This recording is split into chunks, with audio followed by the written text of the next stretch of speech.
சிவாய நம. திருச்சிற்றம்பலம். ஞானாசிரியராகவும் ஞான குருவாகவும் எம்மை வழிநடத்தும் நம்பி ஆரூரர் திருவடிகளையும் அண்ணாமலை பெருமான் திருவடிகளையும் மனம் மொழி மெய்களால் வணங்கி மகிழ்கின்றேன்.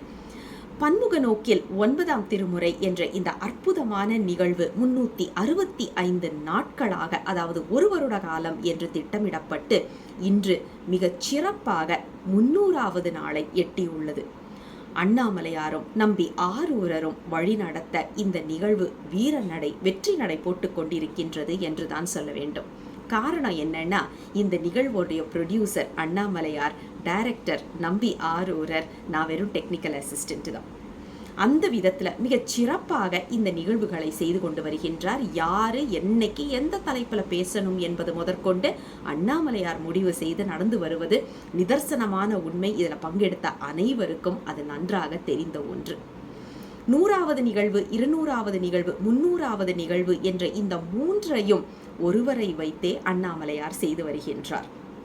அந்த அமைப்புல இன்று புளோரிடாவில் இருந்து சுவாமி விஜயானந்த சரஸ்வதி ஐயா அவர்கள் நம்மோடு இணைந்திருக்கின்றார்கள். அற்புதமான ஒரு தலைப்பு, அதாவது திரு இசைப்பா சொற்கோயிலும் கற்கோயிலிலும் பஞ்சமுக தரிசனம் என்பது. ஐயா கிட்ட ஒன்னே ஒண்ணுதான். ஐயா 300வது நிகழ்வு, அதற்கு என்ன மாதிரியான தலைப்பு புதுசாக ஏதாவது ஒன்று ஏன்னா ஐயா ஒவ்வொரு மாதமும் 29ஆம் தேதி நமக்கு சாட்டியக்குடி பற்றி சிந்திச்சுட்டு வர்றாங்க. ஒவ்வொரு பாடலாக எடுத்து நமக்கு நல்லாக தெரியும். அந்த அமைப்பில் 300வது நிகழ்வு கொஞ்சம் தனியாக இருக்கட்டுமே அப்படின்னு ஒரு விண்ணப்பம் ஐயாவுடைய திருவடிகளுக்கு வச்சப்ப ஐயா சரிம்மா நீயே சொல்லு, என்ன தலைப்புன்னு சொல்லு அப்படின்னாங்க. எங்கேயுமே பார்த்தில்லாத ஒரு அமைப்பு ஐயா கட்டிட்டு இருக்கிற ஆசிரமத்தில் நம்ம பார்த்தோம். அதாவது 5 முகங்களுக்கு வடிவம் கொடுத்துருந்தாங்க. அப்போ அதனுடைய தாத்பரியத்தை பற்றி ஐயா கிட்ட கேட்டப்போ மிக அழகாக அதை சொல்லி வந்தாங்க. நம்ம எல்லாருக்குமே அடியன் போன்றவர்களுக்கு, நம்ம எல்லாரையும் சொல்ல முடியாது பொதுப்படையாக, என்னை மாதிரி உள்ளவங்களுக்கு பார்த்தீங்கன்னா அந்த அளவுக்கு ஞானம் இல்லை என்பதனால தெற்கு அகோரம் அப்படின்னு சொன்ன உடனே தெற்குனாலே தமிழ்நாடு அப்படின்னு எடுத்துக்கிறோம், வடக்கு என்று சொல்லியாச்சுனாலே நார்த் இந்தியான்னு எடுத்துக்கிறோம் இல்லையா? அந்த அமைப்பில் ஐயாட்ட போயிட்டு அது எப்படிங்க ஐயா நம்மளுடைய நாடை அகோரம்னு சொல்ல முடியும், கருமைன்னு சொல்ல முடியும் அப்படின்னு ஆரம்பிச்சப்ப ஐயா சிரிச்சுக்கிட்டே மிக அழகாக சொன்னாங்க. அம்மா, சாமி என்னம்மா இந்தியாவுக்கு மட்டும்தானே நினைச்சியா சிவபெருமானு? எத்தனை கோடி அண்டங்கள் இருக்கு, எல்லாத்துக்கும் நீ நின்று பார்க்கும்போது அதுல சவுத் எது நார்த் எதுன்னு உனக்கு எப்படி தெரியும்? ஏன் இந்தியா மட்டும்னு வச்சுட்டு சவுத் இந்தியான்றதை மட்டும் வச்சுட்டு யோசிக்கிற அப்படின்னு ஒரு கேள்வி கேட்டாங்க. பொருத்தமான ஒரு அதாவது தலையில் ஆணி அடித்தது போல இருந்தது அந்த பதில். ஐயா கிட்ட இருந்து வந்தது பிரமிக்கத்தக்க விதத்தில் இருந்த ஒரு தெளிவு கொடுத்த ஒரு பதிலும் என்றும் சொல்ல வேண்டும். அப்போ ஐயா கிட்ட அவருடைய திருவடிகளுக்கு விண்ணப்பம் வச்சது என்னன்னா, ஐயா இந்த 5 முகங்கள் பற்றி சொல்ல முடியுமா அப்படின்னு. காரணம் என்னன்னா, ஐயாவோடைய அந்த அறிவு பொக்கிஷம், வாக்கிங் என்சைக்ளோபீடியான்னு சொன்னால் அது மிகையாகாது. காரணம் என்னன்னா, வேதாந்தம், சித்தாந்தம், யோகம் என்று எல்லாத்துலேயும் ஆழங்கால் பட்டவர்கள் ஐயா அவர்கள். இன்னைக்கு நம்மளை சுற்றி எத்தனையோ குரு இருக்கிறாங்க, எத்தனையோ பேர் யோகம் சொல்லி கொடுத்துட்டு இருக்கிறாங்க. அவங்க எல்லாருமே மகரிஷி மகேஷ் யோகி கிட்ட இருந்து வந்தவர்கள் என்பது அவர்களுடைய பூர்வீகத்தை பார்த்தாலே தெரியும். அப்படிப்பட்ட மகரிஷி மகேஷ் யோகி ஐயாவிடம்தான் நம்ம விஜயானந்த சரஸ்வதி ஐயா 10 வருடங்கள் அவரோடு இருந்து இந்த பயணத்தை மேற்கொண்டு அவருடைய அந்த ஆர்கனைசேஷனை முழுக்க எடுத்து நடத்தின பெருமைக்கு உரியவர். வேதத்தில் மிகவும் அதாவது அதில் ஆழங்கால் பட்டு இன்று பல கோயில்களுக்கு சென்று வேத முறைப்படி நிறைய பலன்கள், நிறைய இது செய்துட்டு வர்றாங்க, கிரியைகள் செய்துட்டு வர்றாங்க.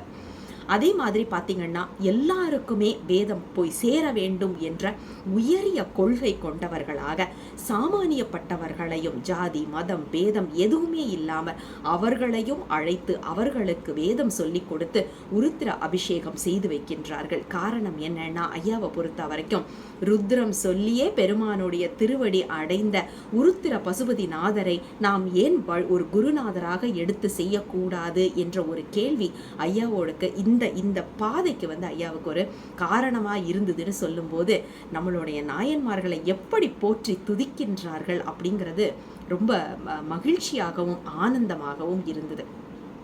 வேதாந்தம் என்று சொல்லியாச்சுன்னா சித்தாந்தத்துக்குள்ள வரமாட்டோம், சித்தாந்தம்னு சொல்லியாச்சுன்னா திருமுறைகளுக்குள்ள போக மாட்டோம், திருமுறைகள் என்று சொல்லியாச்சுன்னா யோகத்துக்குள்ள போக மாட்டோம். ஆனா ஐயா அவர்கள் அனைத்திலும் இருக்கக்கூடியவர்கள், வெறும்ன நுனிப்புல் மேய்வது கிடையாது. ஐயா ஆழங்கால் பட்டவர்கள் என்பது அவருடைய பொழிவுல இருந்தே நமக்கு மிக அழகாக தெரியும். படிப்பின் மூலமாக ஒரு ஃபிசிக்ஸில் வந்து ஐயாவுடைய படிப்பு அமைந்தாலும் இன்றும் மிக அழகாக ஒரு ஃபிசிசிஸ்டாக கேன்சர் நோயாளிகளுக்கு சிகிச்சை செய்து கொடுக்கக்கூடிய ஒரு பணியில் ஐயா அவர்கள் இருக்கின்றார்கள். உயரிய பணி.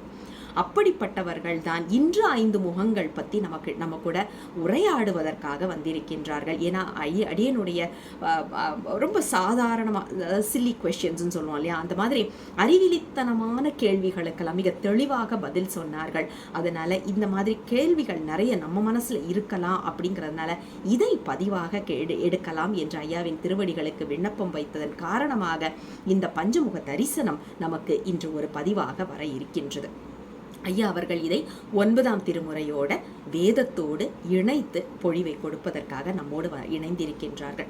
பன்முக நோக்கு அப்படின்னு நாம் எடுத்தப்போ முதல்ல இலக்கியம், இலக்கணம், தத்துவம், தாத்துவீகம் இப்படித்தான் நம்மளுடைய நினைப்பு இருந்தது.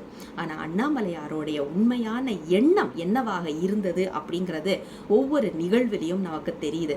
அறிவியலாக மிக அழகாக ஐயா அவர்கள் வேதமாக அறிவியலாக 9ஆம் திருமுறையை கொண்டு வரும்போது ஆஹா, நம்ம சைவ சித்தாந்தம் எத்தனை உயரியதாக இருக்கின்றது. வேத அந்தத்தில் இருப்பது சித்தாந்தம் என்பதை அந்த அவர்கள் வாக்கின் மூலமாகவே அதை நிர்ணயம் செய்யும் போது மகிழ்ச்சியாகவும் ஆனந்தமாகவும் பெருமான் நம்மை எப்படி ஆட்கொண்டிருக்கின்றார் என்று நமக்கு ஒரு நன்றி விசுவாசமும் பெருமானிடம் வரும் அமைப்பாக தான் ஐயாவுடைய ஒவ்வொரு பொழிவாகவும் இருக்கின்றது. அது மட்டும் இல்லை, இந்த இடத்துல சொல்ல கடமைப்பட்டிருக்கிறது என்னன்னா, நம்மளுடைய 9ஆம் திருமுறை நிகழ்வு பல மொழிகளில் வந்திருக்கு. அதாவது ஜப்பானிய மொழி, ஸ்பானிஷ் மொழி, இத்தாலிய மொழியில் வர இருக்கின்றது, மராத்திய மொழி, ஹிந்தி என்று பல மொழிகள், மலையாளம், தமிழ், ஆங்கிலம் என்று வந்து கொண்டும் இருக்கின்றது, வர இருக்கவும் செய்கின்றது. அதில் பார்த்தீங்கன்னா ஸ்பானிஷ், ரஷ்யன், இட்டாலி இந்த மொழிகளில் உள்ள அந்த மொழி பேச்சாளர்களை நமக்கு அறிமுகம் செய்து அவர்களுக்கு 9ஆம் திருமுறையை சொல்லிக் கொடுத்து அவர்களை அந்த பேச்சுக்கு தயார் செய்து மிக அழகான ஒரு நம்மளுடைய இந்த 9ஆம் திருமுறையை இன்னும் அடுத்த நிலைக்கு எடுத்து செல்வதற்கு ஐயாவோடைய பணி மிகச்சிறந்ததாக நம்மக்கிட்ட இருக்குது அப்படின்னு நினைக்கும் போது அண்ணாமலையாருடைய கருணை இல்லாமல் இது வேற எதையுமே நம்ம சொல்ல முடியாது. அப்படிப்பட்ட ஐயா அவர்கள் தான் இப்போது நம்மோடு இணைந்து பஞ்சமுக தரிசனம் பற்றி பேசுவதற்கு இருக்கின்றார்கள். தாமதிக்காமல் மனம், மொழி, மெய்களால் ஐயாவுடைய திருவடிகளை வணங்கி மேடையை ஐயாவிடம் ஒப்படைக்கின்றேன். சிவாய நம. திருச்சிற்றம்பலம். நன்றி லாவண்யா. வாகர்த்தோ விவ சம்பிரக்தோ வாகர்த்தோ பிரதிபத்தயே ஜகதः பிதரோ வந்தே பார்வதி பரமேஸ்வரோ. ஒன்றவன் தானே இரண்டவன் இன்னருள் நின்றனன் மூன்றினுள் 4 உணர்ந்தனன் 5 வென்றனன் 6 விரிந்தனன் 7 சென்றனன் தான் இருந்தான் உணர்ந்து 8. நிதயே சர்வ வித்யானாம் விஷஜே பவரோகினாம் குரவே சர்வலோகானாம் தக்ஷிணாமூர்த்தயே நமः. ஓம் நம பிரணவார்த்தாய சுத்த ஞானைகமூர்த்தயே நிர்மலாய பிரசாந்தாய தக்ஷிணாமூர்த்தயே நமः. ஈஸ்வரோ குருராத்மேதி மூர்த்திபேத விபாகினே व्योमवत् व्याप्त देहाय दक्षिणामूर्तये नमः.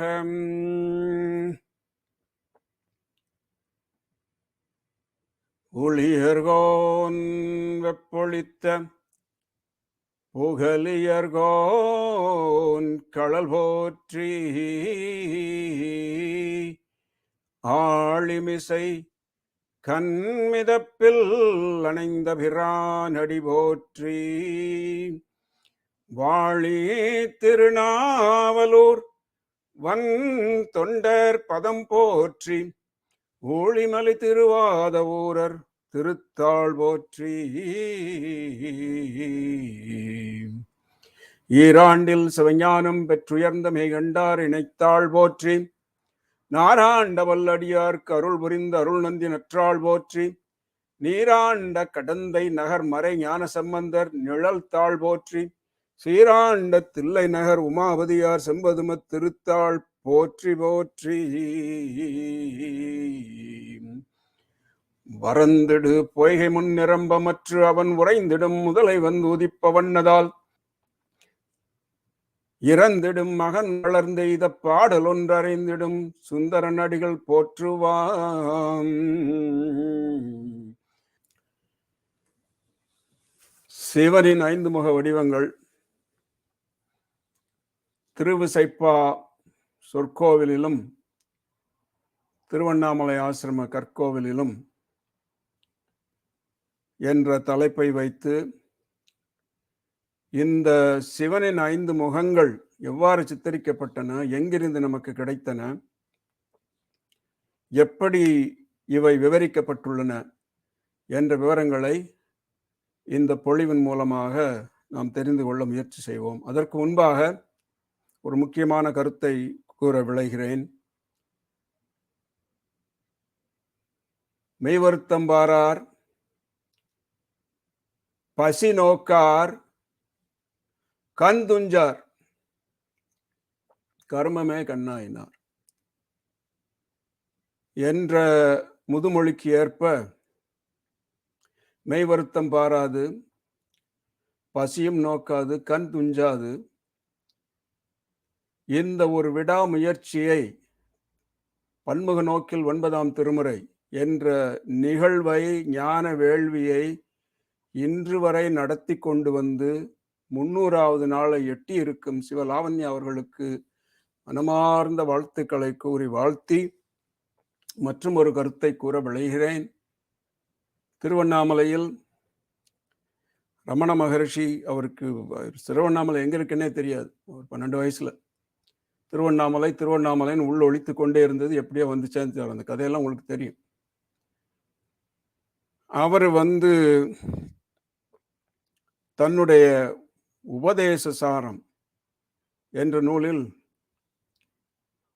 முதலாக அவர் வைக்கும் கருத்து என்னவென்றால், கண்மம் பயன்தரல் கற்றனதானையால் கண்மம் கடவுள உந்தீபர, கண்மம் கடவுள உந்தீபர, கண்மம் ஜடமாதால் உந்தீபர. அதையே அவர் வடமொழியிலும் கத்துராஜ்ஞயா பிராப்யதே பலம் கர்ம கிம்பரம் கர்ம தஜ்ஜடம் என்று முதல் ஸ்லோகத்தில் கூறுகிறார். இதன் கருத்து என்னவென்றால், மெய் வருத்தம் பாராது, கண் துஞ்சாது, பசி நோக்காது, விடாமுயற்சியாய் செய்து கொண்டிருந்த லாவண்யா அவர்களின் இந்த கர்மத்தின் பலனை அண்ணாமலையார் நிறைவாகவே கொடுத்துள்ளார். இன்று வரை கண்மம் பயன்தரால் கற்றனுதானையால் அவருடைய ஆணை இன்று வரை அவருடைய கர்மத்திற்கு முழு பலனை கொடுக்க வேண்டி இன்று வரை அவர் விடாமுயற்சிக்கு இறைவன் அண்ணாமலையார் உறுதுணையாயிருந்து இதை நடத்தி கொண்டு வருகிறார். இனிமேலும் நடத்தி கொடுக்க வேண்டும் என்று அண்ணாமலையாரின் அடிபணிந்து வேண்டிக் கொண்டு இந்த உரையை நான் துவங்குகிறேன். இதை நாம் 5 தலைப்புகளில் காண்போம். முதலாவதாக நாம் முக்கியமாக அறிந்து கொள்ள வேண்டிய விஷயம் என்னவென்றால், நம்முடைய ஹிந்து தர்மத்தில், சனாதன தர்மம் என்று சொல்லக்கூடிய ஹிந்து தர்மத்தில் பல தெய்வங்களை நாம் வழிபடுகிறோம், பல வடிவங்களாக வழிபடுகிறோம். இந்த தெய்வங்களுக்கு வடிவங்கள் கொடுத்தது யார்? இவை எப்படி சித்தரிக்கப்பட்டன?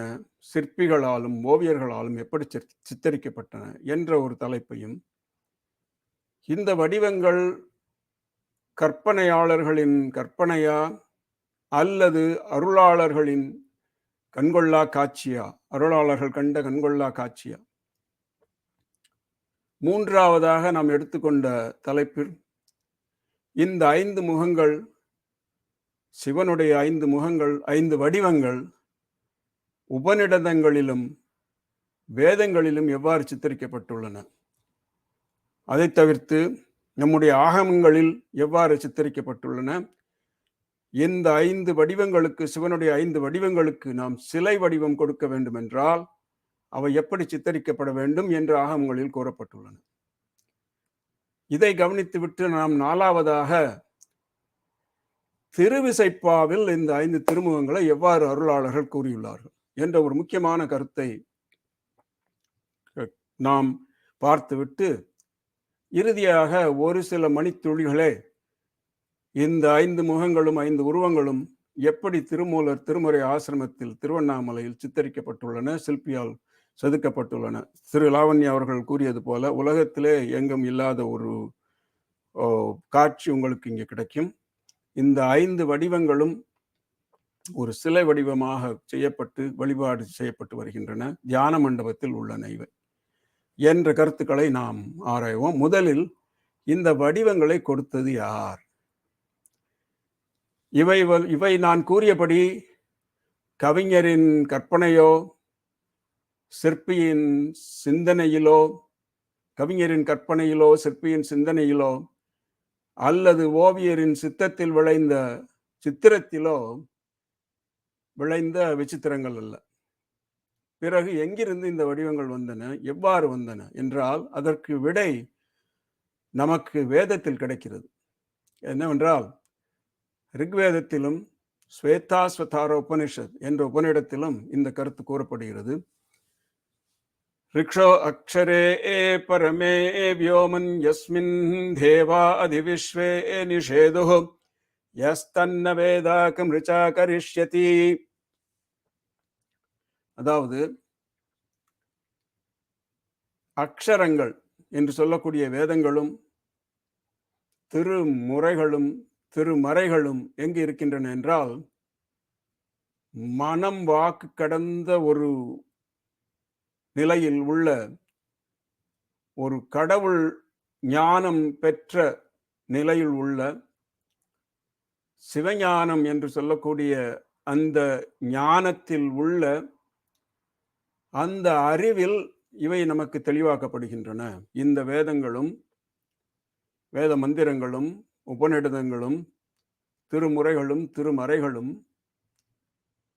நம்முடைய ஆழ்ந்த சமாதி நிலையில் இருக்கும்போது அந்த துரியா சேத்தனா துரியா தீத்தம் என்று சொல்லக்கூடிய நிலையில் இருக்கும்போது அவை நமக்கு காணப்படுகின்றன, அருளாளர்களுக்கு காணப்படுகின்றன. அவற்றை அவர்கள் அருவி போல் கொட்டினார்கள். அவர்கள் சென்று ஒரு மரத்தடியில் உட்கார்ந்தோ ஒரு பேனா பென்சில் வைத்தோ அல்லது எழுத்தாணி வைத்தோ அவர்கள் எழுதவில்லை. அவர்கள் கண்டதை அப்படியே நமக்கு காண்பித்தார்கள். எனவே இந்த ஸ்லோகம் மேலும் என்ன கூறுகிறது என்றால் அந்த ஒரு ஆழ்ந்த நிலையில் அருளாளர்களுக்கு இந்த வேதங்களும் திருமுறைகளும் திருமறைகளும் மட்டுமே காணப்படவில்லை. அங்கு வேறு என்ன காணப்பட்டது என்றால் ஸ்மின் தேவே அது விஸ்வே நிஷேதுஹு. அதாவது தமிழ்நாடு மட்டுமல்ல, கர்நாடகா மட்டுமல்ல, ஆந்திரா மட்டுமல்ல, கேரளா மட்டுமல்ல, இந்தியா மட்டுமல்ல, உலகத்தில் ஏன் இந்த அண்ட சராச்சரத்தில் விஸ்வம் என்று கூறுகிறார்கள் அந்த வேத ஸ்லோகத்தில், ரிக் மந்திரத்தில். அதி விஸ்வே நிஷேதுகு, இந்த அண்ட சராச்சரத்தில் உள்ள தெய்வங்கள் தேவி தேவதைகள் வடிவங்களும் அங்கு உள்ளன. ரிக்ஷோ அக்ஷரே பரமே வியோமன் முதலாவது, அதாவது வேதங்களும் திருமுறைகளும் அங்கு உள்ளன. இரண்டாவது யஸ்மின் தேவாதி விஸ்வே நிஷேதுகு, இந்த அண்ட சராச்சரத்தில் உள்ள இந்த விஸ்வத்தில் பிரம்மாண்டத்தில் உள்ள தேவி தேவதைகள் அனைவரும் அங்கு உள்ளார்கள்.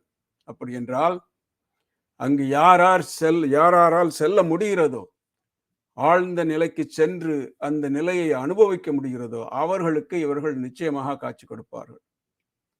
நாம் இதை கண்கூடாக கண்டிருக்கிறோம்.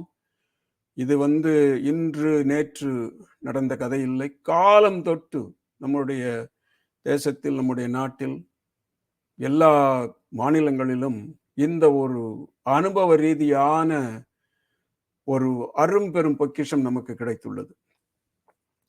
இதை அருளாளர்கள் எப்படி கண்டார்களோ அப்படி நமக்கு காண்பித்தார்கள். சொன்னார்கள். இந்த மாதிரி ஸ்லோகங்கள் மூலமாகவும் இப்பொழுது நம் பார்க்கக்கூடிய 5 சிவனுடைய 5 முகங்களை எப்படி விவரித்திருக்கிறார்கள் என்று பார்க்கும் பொழுது இந்த விவரணையை அடிப்படையாக வைத்து சித்திரங்களும் சிற்பங்களும் செய்யப்பட்டன.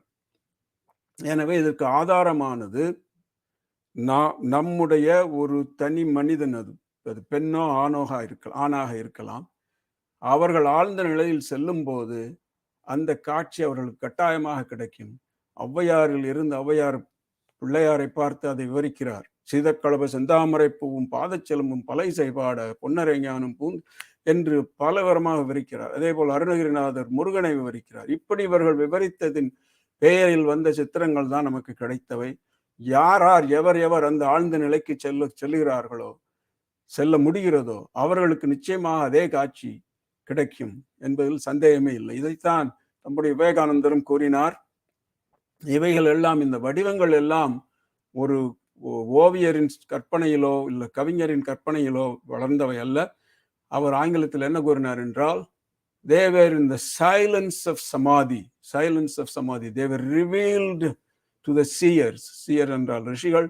அவர்களுக்கு இந்த சைலன்ஸ் ஆஃப் சமாதி they were revealed. அந்த சமாதி நிலையின் ஒரு ஆழ்ந்த அமைதியான நிலையில் அவர்களுக்கு இவைகள் வெளிப்படுத்தப்பட்டன.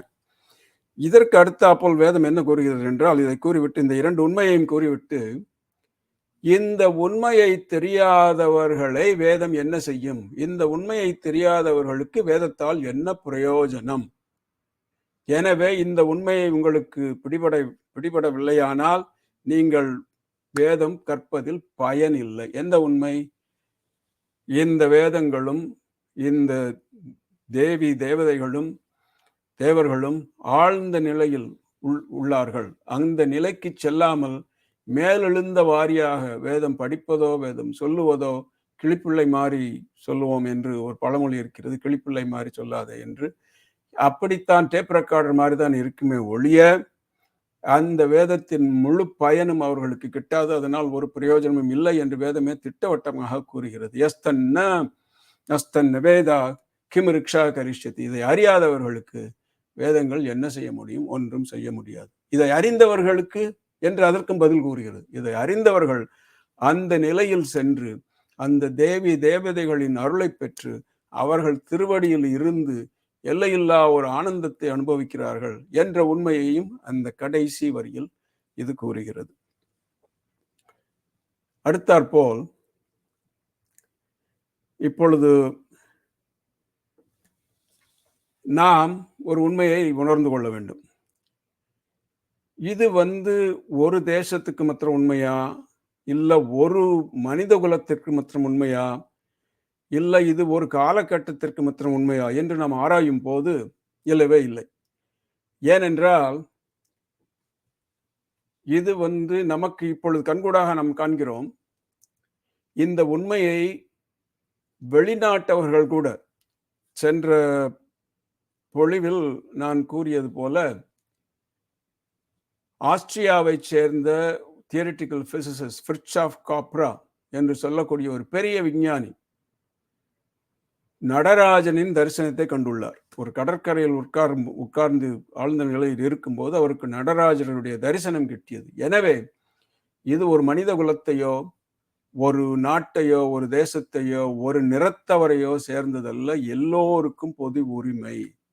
இறைவன் எல்லோருக்கும் பொதுவாக இருக்கிறார். எந்நாட்டவர்க்கும் இறைவா போற்றி என்று கூறியது போல அவர் எந்நாட்டவர்க்கும் இறைவராக இருக்கிறார். இந்த இறைவன் எப்பொழுதும் இருக்கிறார். அன்று நமக்கு ரிபு முனி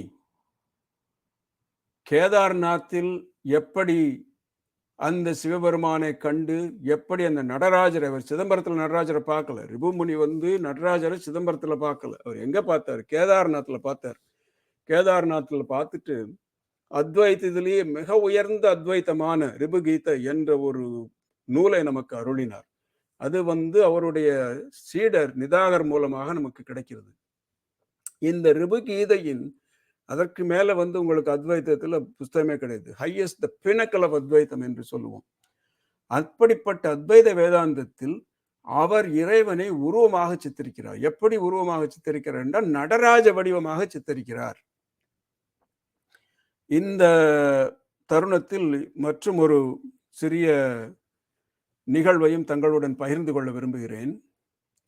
இந்த ரிபுகீதை என்ற வடமொழியில் இருந்த நூலை பிக்ஷு சாஸ்திரிகள் என்பவர் தமிழாக்கம் செய்ய வேண்டும் என்று, மொழிபெயர்ப்பு அல்ல, not translation word for word, அதனுடைய சாராம்சத்தை மொழிபெயர்ப்பு செய்ய வேண்டும் என்று நூல் எழுதினார். இது அத்வைத கிரந்தமாக இருப்பதால் இதில் ஏன் உருவத்தை நாம் விவரிக்க வேண்டும் என்று சொல்லி அந்த 50 அத்தியாயங்களிலும் இறுதியில் வரக்கூடிய நடராஜன் சித்தரிக்கும் அந்த ஸ்லோகங்களை விட்டுவிட்டார். நடராஜரை பற்றிய அந்த ஸ்லோகங்களை விட்டுவிட்டு அத்வைத சம்பந்தப்பட்ட கருத்தை மற்றும் அவர் தமிழாக்கம் செய்தார். அப்படி செய்த அந்த நூலை அவர் முடித்தவுடன் அவருக்கு கண் பார்வை போயிற்று. அப்பொழுதுதான் நமக்கு பெரிய தவறு புரிந்தது. நம்மளுடைய தன் முனைப்பை வைத்து நான் இதை செய்திருக்க கூடாது, என்னுடைய தன் முனைப்பை வைத்து நான் இதை செய்திருக்க கூடாது. இறைவனே ரிபு முனிக்கு அருளிய நூல், இதில் நான் மாற்றம் செய்தது பெரும் தவறு என்று உணர்ந்து மறுபடியும் அந்த 50 அத்தியாயங்களுக்கும் 50 பாராக்கள் நடராஜரை பற்றி எழுதி அதில் எப்படி உள்ளனவோ அதை தமிழாக்கம் செய்த பிறகு அவருக்கு கண் பார்வை கிட்டியது. இது நடந்த உண்மை. எனவே நான் இதை இதற்காக கூறுகிறேன் என்றால், ஏதோ ஒரு காலத்தில் ரிபுமுனியை தரிசனம் செய்த அந்த நடராஜர் வடிவம் இப்பொழுது நம் காலகட்டத்தில் ஒரு 100 ஆண்டுகளுக்கு முன்பாக ராமலிங்க சுவாமிகளால் தரிசனம் பட்ட செய்ய வடிவமும், ஏதோ ஒரு காலம் எட்டாத தொன்று தொட்ட காலத்தில் தரிசனம் செய்யப்பட்ட வடிவமும் ஒரே வடிவங்கள். இதை தவிர இடையில் வந்த அருளாளர்கள் செய்த நடராஜரை தரிசனம் செய்த வடிவங்களும் ஒரே வடிவங்கள். 9ஆம் திருமுறைகள் நீங்கள் பார்த்தீர்கள் ஆனால் பல கருத்துக்கள் கிடைக்கின்றன. அவர்கள் விவரிக்கக்கூடிய அந்த நடராஜருக்கும், ரிபு மகரிஷி விவரித்த நடராஜருக்கும், ராமலிங்க சுவாமிகள் சொல்லக்கூடிய நடராஜருக்கும், நம்மளுடைய அருளாளர்கள் ஆகிய நாயன்மார்கள் சொல்லக்கூடியவரும் நால்வர் சொல்லக்கூடிய நடராஜருக்கும் ஒரு வித்தியாசம் கிடையாது. கடவுள் நடராஜ பெருமான், ஞானமே வடிவாய நடராஜ பெருமான் எப்பொழுதும் எல்லோருக்கும் ஒரே வடிவமாகத்தான் காட்சி அளித்துள்ளார். இதைத்தான் நாம் விஞ்ஞான உண்மை என்று கூறுகிறோம். அதாவது ஒரு ஒரு பரிசோதனையை நாம் எந்த காலகட்டத்தில் செய்தாலும், எந்த இடத்தில் செய்தாலும், அதன் முடிவு, அதன் பரிமாணம் ஒன்றாகவே இருக்க வேண்டும் என்ற ஒரு விஞ்ஞானத்தின் கோட்படி, விஞ்ஞான கோட்பாட்டின்படி இந்த உண்மையும் நம் அனைவரும் கண்ட உண்மை.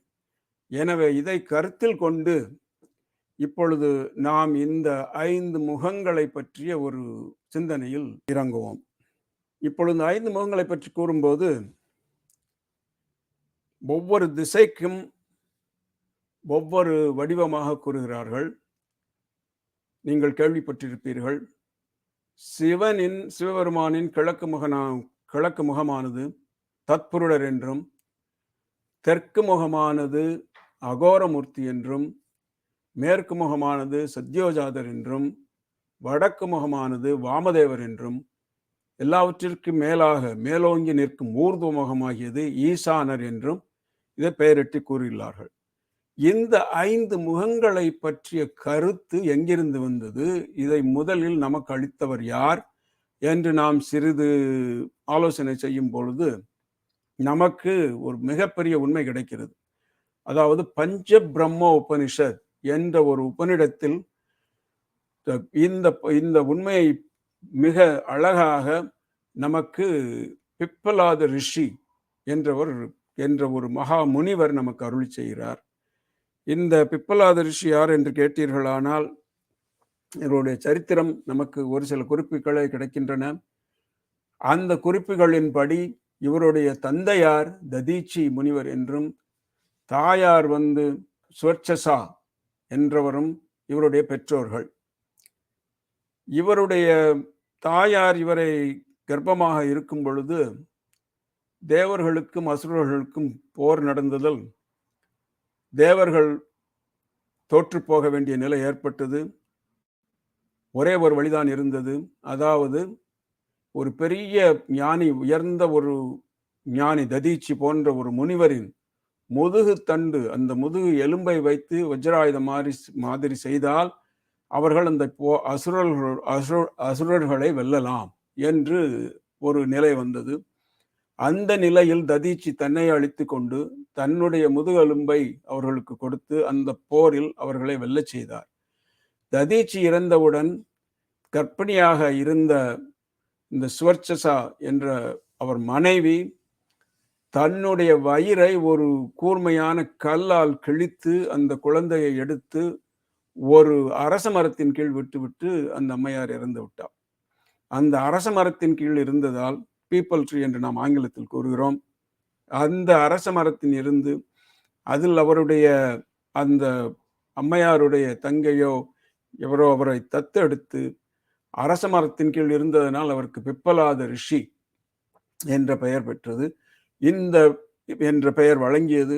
இந்த பிப்பலாத ரிஷி பஞ்ச பிரம்ம உபனிஷத் என்ற உபனிஷத் எழுதியுள்ளார்.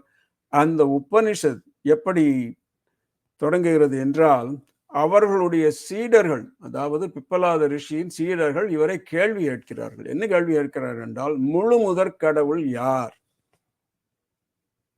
கடவுள் என்று பல கடவுள்களை நாம் கூறுகிறோமே, இதில் முழு முதல் கடவுள் யார் என்று அவர் கேட்டு அதை தொடர்ந்து பல கேள்விகளையும் கேட்கிறார்கள். அதற்கு பிப்பலாத ரிஷி பதில் சொல்கிறார். அது இவ்வாறு உபனிஷத்தில் உள்ளது. இது சீடர்கள் கேட்கும் கேள்வி. அத பைப்பலாதோ பகவான் போ என்று அவரை கூப்பிடுகிறார்கள். அத பைப்பலாதோ பகவான் போ கிம் ஆதவ் கிம் ஜாதமிதி. ஆதவ் என்றால் ஆதியில், அதாவது முதலில் இருந்தது யார், எந்த கடவுள் என்று கேட்ட கேள்விக்கு 2 வரிகளில் அவர் பதில் சொல்கிறார். சத்யோ ஜாதமிதி. சிவனின் எல்லாவற்றிற்கும் அப்பாற்பட்டவர்கள். சிவன் உருவமற்றவர். ஊர்த முகத்தை கூறும்போது அவருக்கு உருவம் இல்லை என்று கூறுகிறோம். உருவமாக மேற்கு திசையை நோக்கி நமக்கு வந்தவர், மேற்கு திசையிலிருந்து வந்தவர் சத்யோஜாத்தம் என்று முதல் வந்தவர் சத்யோஜாத்தம் என்று கூறுகிறார். சத்யோஜாத்தர். அத பைப்பலாதோ பகவான் போ கிமாதோ கிம் ஜாத்தமிதி சத்யோ ஜாத்தமிதி. 2வதாக கேள்வி கேட்கிறார்கள். அவர் ஒருவரேதானா என்று கேட்டதற்கு கிம் பகவைத்தி. அடுத்தாற்போல் அவர் அகோர இத்தி, அகோரர் தெற்கு திசையில் வந்தார் என்று கூறுகிறார். அவர் மட்டும்தானா? கிம் பகவைத்தி வாமதேவ இத்தி, வடக்கு திசையில் வாமதேவராக அவர் வடிவடிக்கிறார். சிவபெருமான் வடக்கில் வாமதேவராக வடிவடிக்கிறார். திருப்பியும் அவர் வடிவம் எடுத்தாரா, திரும்பவும் எடுத்தாரா என்று கேட்ட கேள்விக்கு கிம் வா புனரிமே பகவைத்தி, திரும்பவும் அவர் வடிவமாக வந்தாரா என்று கேட்ட கேள்விக்கு ஆம் வந்தார். அவர் கிழக்கில் உள்ள தத்புருஷராக வருகிறார் என்று கூறியவுடன் அவர் கிம் வா புனரேமி பகவதி, மறுபடியும் வந்தாரா என்று கேட்டதற்கு அவர் ஒரு பொதுவான பதிலை சொல்லுகிறார். அதாவது சர்வேஷாம் திவ்யானாம் பிரேரயிதா ஈசானயிதி. எல்லா தேவர்களாலும், எல்லா முனிவர்களாலும், எல்லா தேவர்களாலும், தேவதைகளாலும் வழிபடக்கூடிய, எல்லோருக்கும் தலைவனான சர்வேஷாம் திவ்யானாம் பிரேரயித்து, எல்லோரும் வழிபடக்கூடிய ஈசானர் அந்த மேல்முகமாக வந்தார். அவர் எப்படி என்றார்? ஈசானோ பூத பவ்யஸ்ய சர்வேஷாம் தேவ யோகினாம். யோகிகளுக்கும் தேவர்களுக்கும் ஒரு கடவுளாக இருப்பவர், எந்த காலத்திலும் இருப்பவர், கடந்த காலத்திலும் இருப்பவர், எதிர்காலத்திலும் இருப்பவர் என்ற உண்மையை அவர் கூறியவுடன் சீடர்கள், குருவே எங்களுக்கு இன்னும் மேலும் விவரமாக கூறுங்கள், அவர்களுடைய வடிவங்களை விவரியுங்கள் என்று அவர்கள் இவ்வாறு ஒரு கேள்வியை வைக்கிறார்கள். கதி வர்ணாக கதி பேதாக, அவர்களுடைய குணங்கள் என்ன, அவர்களுடைய வித்தியாசங்கள் என்ன, ஒருவருக்குரிய கதி சக்தியாக, அவர்களுடைய சக்திகள் என்ன, இவை அனைத்தையும் எங்களுக்கு கூறி அருள்மாறி வேண்டுகிறோம் என்று கூறியவுடன் அதற்கு பதிலாக இந்த பஞ்ச முகங்களையும் மிக அருமையாக விவரிக்கிறார் பிப்பலாத முனி. யத் சர்வம் தத்குஷ்யம் தஸ்மை நமோ மகாதேவாய மகாருத்ராய பிரவாச்ச. இதில் நம்ம ஒரு முக்கியமான உண்மையை அறிய வேண்டும். என்ன உண்மை என்றால், இந்த பராத்பர பரமேஸ்வரர் என்பவர், அவருடைய வடிவம் நமக்கு எட்டாத வடிவம். பராத்பர பரமேஸ்வரருடைய வடிவம் நம் சைவ சித்தாந்தத்தில் கூறுவது போல எல்லாத்திற்கும் அப்பாற்பட்ட பராத்பர பரமேஸ்வரர் நமக்கு அப்பாற்பட்டவர்.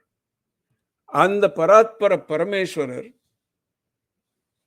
இந்த கடைசி வரிய அந்த ஸ்லோகத்தில் கடைசி வரியில் நாம் பார்த்தது போல அவர் மகாதேவராக வந்து, அந்த மகாதேவரும் நமக்கு எட்டாதவர், அந்த மகாதேவர்கள் உருத்திரர்களாக பரிமாணமாகி அந்த உருத்திர வழிபாடையே நாம் செய்கிறோம்.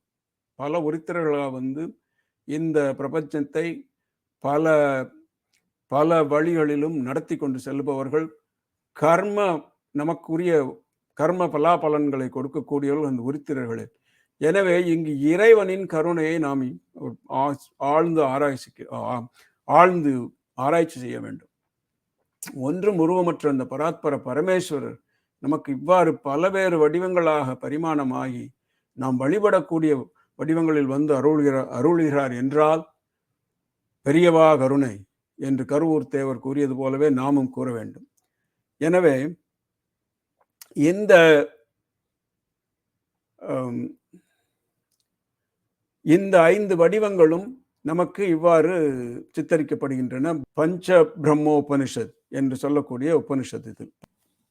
இந்த 5 வடிவங்களையும் சிவனின் வடிவங்களாகவே நாம் வழிபட வேண்டும் என்ற கருத்தை இங்கு வலியுறுத்தவே பஞ்ச பிரம்மோ உபனிஷத் என்று நமக்கு இந்த விப்பலாத ரிஷி கூறுகிறார். இன்னும் இந்த பஞ்ச பிரம்ம உபனிஷத்தில் கூறிய கருத்துக்களை வேதங்கள் எவ்வாறு எடுத்துக்கொண்டு நமக்கு அதை இன்னும் விவரமாக அளித்தன என்று நாம் பார்ப்போம். இப்பொழுது வேதங்களில் இந்த 5 முகங்களுக்கு எவ்வாறு விவரணை கொடுக்கப்பட்டுள்ளன என்று யோசிக்கும் போது, கிழக்கு முகமாகிய தத்புருஷ முகத்திற்கு இவ்வாறு நாம் ஆரம்பிக்கிறோம்.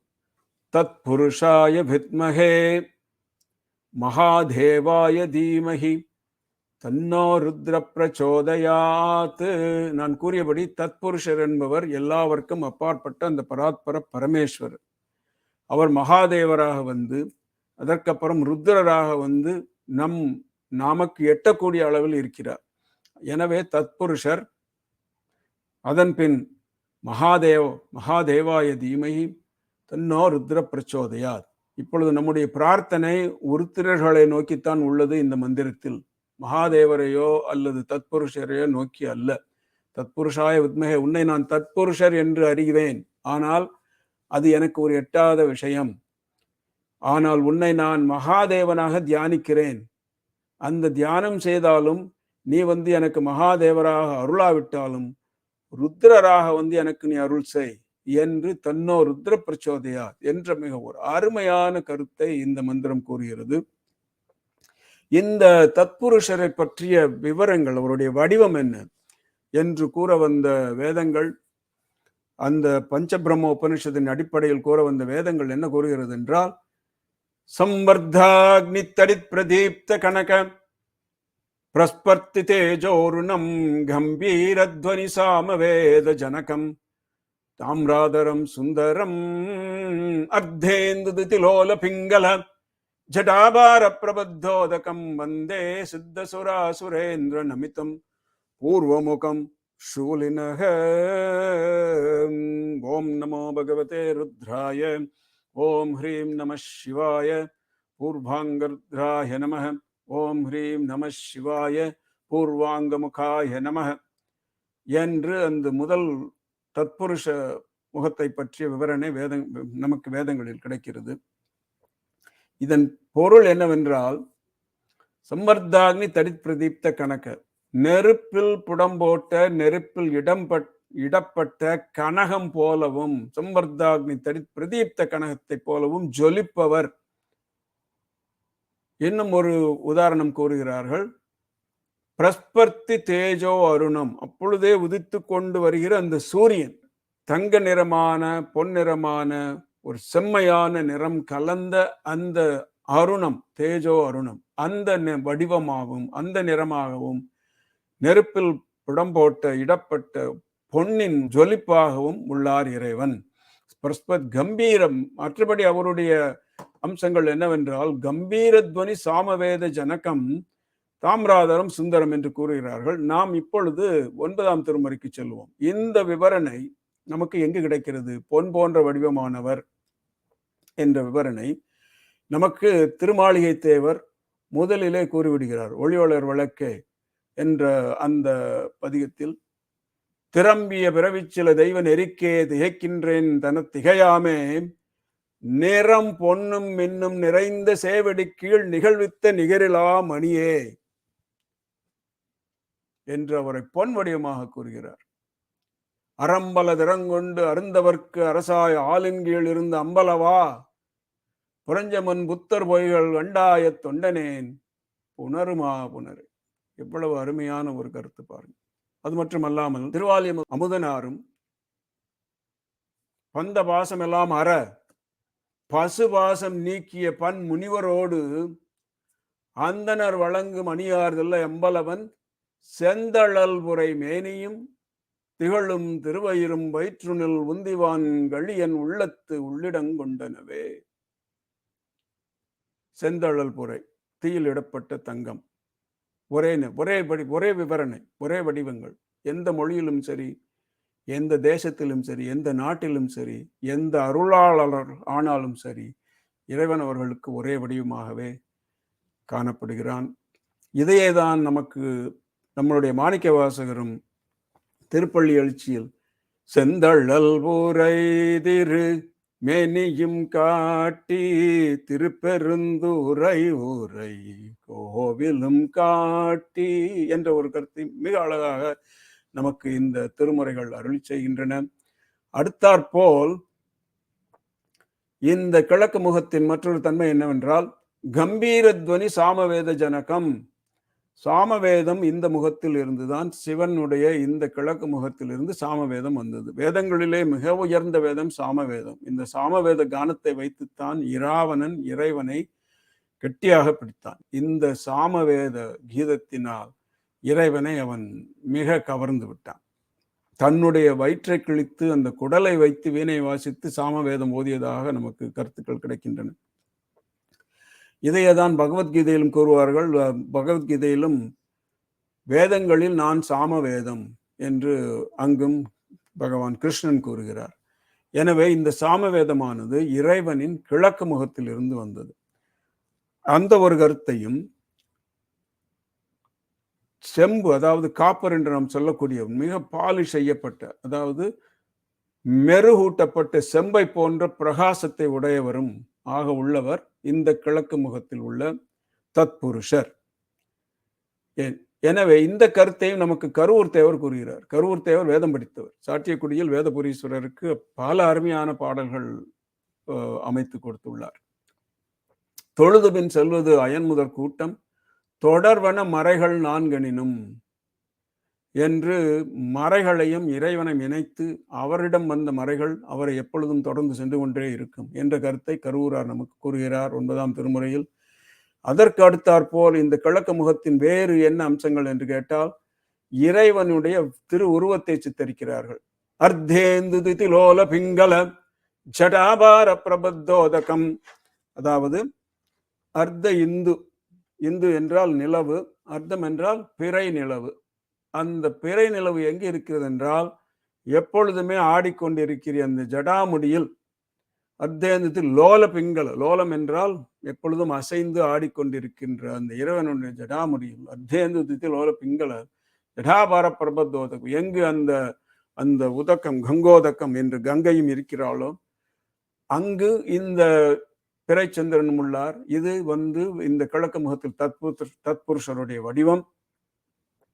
அவர்கள் சித்தர்களும் வந்தே சித்த சுரா சுரேந்திர நமித்தம், சித்தர்களும் முனிவர்களும் யோகிகளும் அவரை வணங்குகிறார்கள். அவர் யார் என்றால் பூர்வமுகம் சூலினக, கிழக்கு முகமாக உள்ள சூலபாணி என்று அந்த கிழக்கு முகத்தின் வர்ணனையை இந்த ஸ்லோகம் பூர்த்தி செய்கிறது. இதே நமக்கு 9ஆம் திருமுறையில் எவ்வாறு கிடைக்கிறது என்றால், திருவாலி அமுதனார் அல்லாய் பகலாய் என்ற கோயில் பதிகத்தில் சித்தர் தேவர் இயக்கர் முனிவர் சித்த சுரா சுரேந்திர நமித்தம், அதே வரிகள். சித்தர் தேவர் இயக்கர் முனிவர் தேனார் பொழிதில்லை அத்தா அருளாய் அணி அம்பலவாம் என்றென்ற வரத்தே முத்தும் மணியும் நிறந்த தலத்துள் முளை வெண்மதி சூடி. இப்பொழுது நான் சமஸ்கிருதத்தில் கூடிய அதே வர்ணனை இங்கு. முளை வெண்மதி சூடி, பிறைச்சந்திரனை சூடி எங்கு கொத்தார் சடைகள் தாழ நட்டம் குலகம் ஆடுமே என்ற கருத்தை, இந்த கிழக்க முகத்தின் கருத்தை நாம் 9ஆம் திருமுறையில் மிக அழகாக பார்க்கிறோம். அடுத்தாற்போல் தெற்கு முகத்தை விவரிக்க வந்த வேதங்கள் எவ்வாறு கூறுகின்றன என்றால், அகோரேபியோ தகோரேபியோ கோரகோரதரேபிய சர்வேபிய சர்வசர்வேபியோ நமஸ்தே அஸ்து ருத்ர ரூபேபிய. அவரை 3 வடிவமாக கூறுகின்றார்கள்.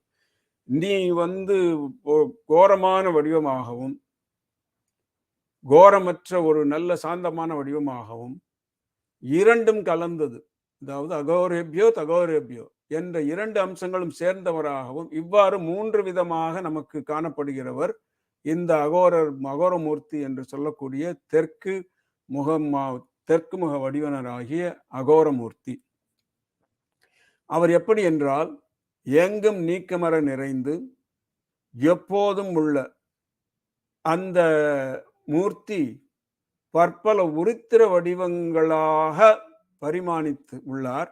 அந்த வடிவங்களை நான் பணிகிறேன் என்று இந்த பல உருத்திர வடிவங்கள் எங்கிருந்து வந்தது என்றும் நமக்கு கூறுகிறார்கள். அகோரேபியோ தகோரேபியோ கோரகோர திரேபிய என்று கூறிவிட்டு அவரின் நிறத்தையும் அவரின் அம்சங்களையும் நமக்கு அடுத்த வரிகளில் கூறுகிறார்கள். காலாபிரமராஞ்சன துதீபம் வியாவிருத்தவிங்கேக்ஷணம் கர்ணோத்பாசித போகி மஸ்தகமணி புரோத்பின்னதம்ஷ்டாங்குரம் சர்ப்ப புரோதகபாலம் சுக்தி சகலம் வியாகீர்ணதாசேகரம் வந்தே தக்ஷிணமீஸ்வரஸ்ய வதனம் சாதர்வநாதோதயம். ஓம் நமோ பகவதே ருத்ராய, ஓம் ஹ்ரீம் நம சிவாய, தட்சிணாங்கமுகாய நம என்றவரை தெற்கு முகமாக வழிபடுகிறோம். இதன் பொருள் என்னவென்றால், காலாபிரமராஞ்சன துதிநிபம், அவருடைய நிறம் நிபம் என்னவென்றால், துதிநிபம் என்னவென்றால் கருமேகங்களைப் போல, இந்த படத்தில் நீங்கள் பார்ப்பது போல கருமேகங்களைப் போல பிரமராஞ்சன துதிநிபம் அந்த ஒரு வடிவத்தையும், அடுத்தாற்போல் கருவண்டு பிரமரம் பிரமர, இது மற்றும் ஒரு உதாரணம். கருமேகம் கருவண்டு மற்றும் ஒரு உதாரணம் கொடுக்கிறார்கள். அஞ்சன பிரமராஞ்சன துதிநிபம். அஞ்சனம் என்றால் கண்மை, கிளீரியம் என்று ஆங்கிலத்தில் கூறுவார்கள். அந்த கண்மையின் கருமையான இந்த 3 உதாரணங்களையும் நமக்கு கூறி பிரமராஞ்சன துதிநிபம். அடுத்தாற்போல் அவர் தலை கேசம் எப்படி இருக்கிறது என்றால் குலைந்ததாக இருக்கிறது. இந்த அகோர சிவருக்கு everyday is a bad hair day. பிரமராஞ்சன துதிநிபம் வியாவிருத்த பிங்கேக்ஷணம். அது அடுத்தாற்போல் அவர் காதுகளில் என்ன அணிந்துள்ளார்? கர்ணோத்பாசித போகி மஸ்தகமணி, காதுகளில் பிரதிபலித்துக் கொண்டிருப்பது போகி மஸ்தக. போகி என்றால் நாகம், அந்த மஸ்தகம் என்றால் அந்த நாகத்தின் தலை. அந்த நாகத்தின் தலையில் உள்ள நாகமணி, முதிர்ந்த நாகமணி அவருடைய காதுகளை அலங்கரித்து கொண்டு மின்னுவதாக கூறுகிறார்கள். கர்ணோத்பாசித போகி மஸ்தகமணி. அதற்கு அடுத்தாற்போல் அவர் பற்கள் எப்படி இருக்கின்றன என்று கூற வந்த வேதங்கள், புரோத்பின்ன தஷ்டாங்குரம், அவர்கள் கூர்மையான பற்களை உடையவர் அந்த அகோரர். ஏனால் அவரே உருத்திரராக பரிமாணம் எடுத்தார் என்று அவர்கள் முதல் கூறியது போல, அந்த உருத்திரர்களின் பணி என்னவென்றால், நம்மளுடைய கர்ம பலாபலன்களை கொடுக்க வேண்டியது அவர்களுடைய பணி. உருத்திரர் கர்மபலதாத்தா என்று கூறுவோம். அதே உருத்திரத்தில் நாம் சொல்லக்கூடிய அந்த உருத்திரத்தில் 10வது அணுவாக்கத்தில் ஒரு மந்திரம் வருகிறது. அது நாம் இறைவனுக்கு செய்யக்கூடிய ஒரு பிரார்த்தனை. அது என்ன கூறுகிறோம் என்றால், தசப்ராச்சி தசதக்ஷிணா தசபிரதீச்சி தசோதீச்சீர் தசோத்வாஸ்தேபியோ நமஸ்தேனோ மடையந்தி தேயம் துஷ்மோ யஷ்சனோ துவேஷ்டிதம்போ ஜம்பே ததாமி. இறைவனே, நான் உன்னை 10 திக்குகளிலும் என்னுடைய 10 விரல்களால், அதாவது நான் கும்பிட்டு கைகூப்பி வழிபடுகிறேன். எனக்கு யார் யார் தீங்கு நினைத்தார்களோ, தீங்கு விளைத்தார்களோ, அவர்களை நான் ஒன்றும் செய்யப் போவதில்லை. ஏன் நான் ஏதாவது செய்தால் பழிக்கு பழி வாங்க வேண்டும் என்று நான் செய்தால், பழிக்கு பழி வாங்க வேண்டும் என்று நான் ஏதாவது ஈடுபட்டால் அந்த கர்மமானது என்னை விடாது. எனவே நான் அவர்களை தங்களுடைய கோரைப்பற்களுக்கு அர்ப்பணித்து விடுகிறேன். துவேஷ்டிதம்போ ஜம்பேததாமி என்று அங்கும் இந்த இறைவனுடைய உருத்திரர்களை பற்றிய அகோர வடிவத்தை பற்றிய வாய் பற்களை கூறப்படுகிறது. அதேதான் இங்கேயும் மிக அழகாக சித்தரிக்கிறார்கள். அடுத்தாற்போல் இந்த கருமையான வடிவம், அதாவது காதணி நாகமணி பிரகாசிக்கும் நாகரத்தினத்தால் அலங்கரிக்கப்பட்ட காதுகள், கத்தி போன்ற கூர்மையான துண்டிக்கக்கூடிய பற்கள், கோரை பற்கள். அவர் என்ன அணிந்திருக்கிறார் என்றால், சர்ப்ப புரோத கபால சுக்தி சகல வியாக்கீர்ணதா சேகரம். தன்னுடைய குலைந்த தலையில் அவர் மண்டை ஓடுகளும் எலும்புகளும் ஆமை ஓடுகளுமான மாலையை அணிந்துள்ளார், கழுத்திலும் தலையிலும் என்று அடுத்தாற்போல் கூறுகின்றனர். சுக்தி சகலம் வியாக்கீர்ணதா சேகரம் வந்தே தட்சிணம் ஈஸ்வர சிவகனம். தெற்கு முகமாக இருக்கக்கூடிய அகோரரை நான் இவ்வாறு வழிபடுகிறேன். வந்தே தட்சிணம் ஈஸ்வர சிவகனம் சாதர்வ நாதோதயம். அங்கிருந்துதான் அந்த அதர்வண வேதம் என்ற வேதம் வந்தது. அதர்வண வேதத்தில் முக்கியமாக நமக்கு என்ன கருத்துக்கள் கிடைக்கிறது என்றால், இந்த வாமாச்சாரம் என்று சொல்லக்கூடிய, அதாவது தந்திரம், தாந்திரிகம் என்று சொல்லக்கூடிய செய்வினைகள், மற்ற தாந்திரிக வழியான முறைப்பாடுகள் அந்த அதர்வ வேதத்தில் கூறப்பட்டுள்ளன. எனவே அந்த அதர்வ வேதம் அகோரர் முகத்தில் இருந்து வந்ததாக இந்த வேதங்கள் நமக்கு கூறுகின்றன. அடுத்தாற்போல் இதை நமக்கு 9ஆம் திருமுறையில் எவ்வாறு விவரணை செய்கிறார்கள் அருளாளர்கள், சித்தர்கள் என்று பார்த்தால், கருவூர் தேவர் திருக்கலந்த ஆதித்யேச்சரம் பாடலில் கரியரே என்றே அவர் ஆரம்பிக்கிறார். அடுத்தாற்போல் கழுத்தில் ஓர் தனிவடம், கழுத்தில் நாம் கூறியது போல எலும்பினாலும் மண்டை ஓடுகளினாலும் ஆமை ஓடுகளினான ஒரு தனிவடம். கரியரே இடந்தான் செய்யரே ஒருவால் கழுத்திலோர் தனிவடம் சேர்த்தி முறிவரே முனிவர் தம்மோடு ஆள் நிழற் கீழ் முறை தெரிந்து ஓருடம்பினராம் இருவரே முக்கன் நாற்பெருந்தடந்தோள் இறைவரே மறைகளும் தேட அரியரே ஆகில் அவரிடம் கலந்தை அநீதிகள் ஆதித்யேச்சரமே. என்ன அருமையான ஒரு சித்தர் பாடல். இவர்கள் அனைவரும் சித்தர்கள். எனவே இந்த சித்தர்கள் கூறியதற்கும் ரிஷி முனிவர்கள் வேதத்தில் கூறியதற்கும் ஒருவித வேறுபாடும் இல்லவே இல்லை. அடுத்தாற்போல் இந்த நாகமணியை பற்றியும் வேதத்தில் கூறிய நாகமணி கர்ணோத்பாசித போகி மஸ்தமணி என்ற கூறிய கருத்தை கருவூரார் நமக்கு கூறுகிறார். வெய்ய செஞ்சோதி மண்டலம் பொலிய வீங்கருள் நடுநல் யாமத்தோர் பைய செம்பாந்தள் பருமணி உமிழ்ந்து பாவியேன் காதல் செய் காதில் ஐய செம்பொற்றோட்டு அவிர்சடை முழுப்பின் அழிவழகிய திருநீற்றுமைய செங்கண்டத்து அண்டவானவர்கோன் மறுவிடம் திருவிடை மருதே என்ற திருவிடை மருதூர் இறைவனை பற்றி இந்த பைய செம்பாந்தள் பருமணி உமிழ்ந்து பாவியேன் காதல் செய் காதில் என்ற கருத்தை கருவூரார் கூறுகிறார். அடுத்தாற்போல் இன்னும் அணியுமல் சோதி மணியுள் கலந்தாங்கு அடியனேன் உள்கலந்து அடியேன் பணிமைகழ்ந்தருளும் அறிவை பாகத்தன் படர்சடை விடம் இடற்று அடிகள் துணியுமிழ் ஆடை அறையிலோர் ஆடைகடர் உமிழ்தர அதன் அருகே மணியுமிழ் நாகம் அணியுமிழ்ந்து இமைப்ப மறுவிடம் திருவிடை மருதே. மேல என்ன வேணும்? இதெல்லாம் நினைச்சு பார்த்துருப்போமா நம்ம அதாவது இந்த 9ஆம் திருமுறையில் இவ்வளவு ஆழமான கருத்துக்கள், 5 முகங்களை பற்றிய கருத்துக்கள். 5 முகங்கள்லாம் 9ஆம் திருமுறையில யாருமே நீங்க கேட்டு பாருங்க. இந்த 9ஆம் திருமுறையில சிவனுடைய 5 முகத்தை பற்றி சொல்லாங்கன்னா இல்லைன்னு சத்தியம் பண்ணுவாங்க. ஆனா இப்பொழுது இந்த சிங்கப்பூர் நம் தமிழ் ஊரர் ஆராய்ச்சி மன்ற குழுவின் ஒரு பெரும் முயற்சியினால் இப்படிப்பட்ட அருமையான உண்மைகள் நமக்கு தெரிய வருகின்றன. 9ஆம் திருமுறையே மூலையில் கிடந்த 9ஆம் திருமுறையே உலகம் அனைத்திற்கும் இப்பொழுது தெரியும் அளவிற்கு விடாமுயற்சி செய்து கொண்டு வரும் இந்த நம் தமர் ஊரன் முயற்சி நீண்ட நாள் வாழ்ந்து அவர்களுக்கு இறைவன் அருள் புரிய வேண்டும் என்று மீண்டும் ஒரு வேண்டிக் கொண்டு மேற்கில் சத்யோஜாதர் என்ற முகத்தை பற்றி நாம் பார்ப்போம். சத்யோஜாதம் பிரபத்யாமி சத்யோஜாதாய வே நமோ நமः பவே பவேநாதி பவே பவஸ்வமாம் பவோத்பவாய நமः. மிக அருமையான பிரார்த்தனை. அதாவது சத்யோஜாதர் என்பவர் மேற்கு முகமாக உள்ளவர். அவர் எப்படி என்றால் சத்யோஜாத்தம், அதாவது முதலாக எல்லாவற்றிற்கு முதன்மையானவர் சத்யோஜாத்தம். பிப்பலாத முனிவரிடம் அவர்கள் கேள்வி கேட்டதற்கு முதலில் யார் என்றதற்கு அவர் சத்யோஜாத்தம் என்றார்.